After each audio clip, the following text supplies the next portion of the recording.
Congress AP అధ్యక్షురాలు YS Sharmila ఎన్నికల affidavit political సర్కిల్లో హాట్ టాపిక్ గా మారిన సంగతి తెలిసిందే.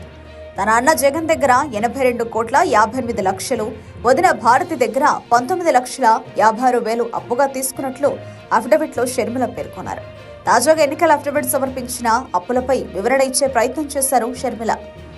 కర్నూలులో మీడియాతో మాట్లాడిన షర్మిల, సోదరుడు జగన్ తనకు అప్పిచ్చారని, అదే విషయాన్ని అఫిడవిట్ లో చేర్చాను అని చెప్పారు.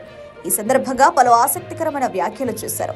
సమాజంలో నిజానికి చెల్లెడికి ఏ అన్నైనా వాటా ఇవ్వాలి. అది ఆడబిడ్డ హక్కు. ఆడబిడ్డకి ఇవ్వాల్సిన హక్కు అన్నకుంది. మేనమామగా కూడా బాధ్యత ఉంది.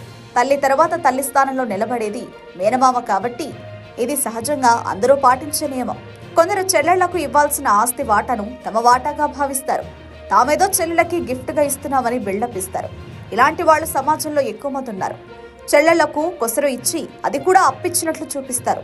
ఇది వాస్తవం. ఇది కుటుంబానికి మొత్తం తెలుసు, దేవుడికి తెలుసు అంటూ హాట్ కామెంట్స్ చేశారు వైఎస్ షర్మిల. జగన్తో షర్మిల విభేదించడానికి ఆస్తి తగాదాలే కారణమని ముందు నుంచే చర్చ జరుగుతోంది.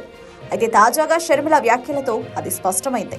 ఆస్తిలో వాటా కోసమే అన్నతో విభేదించిన షర్మిల పైకి మాత్రం ఏదో ఏపీని ఉద్ధరించేందుకు వచ్చినట్లు మాట్లాడుతున్నారు.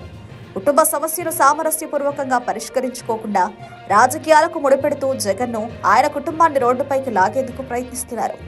కానీ ఇక్కడ అసలు ట్విస్ట్ ఏంటంటే, షర్మిలను ఏపీ జనం ఎవరూ నమ్మట్లేదు.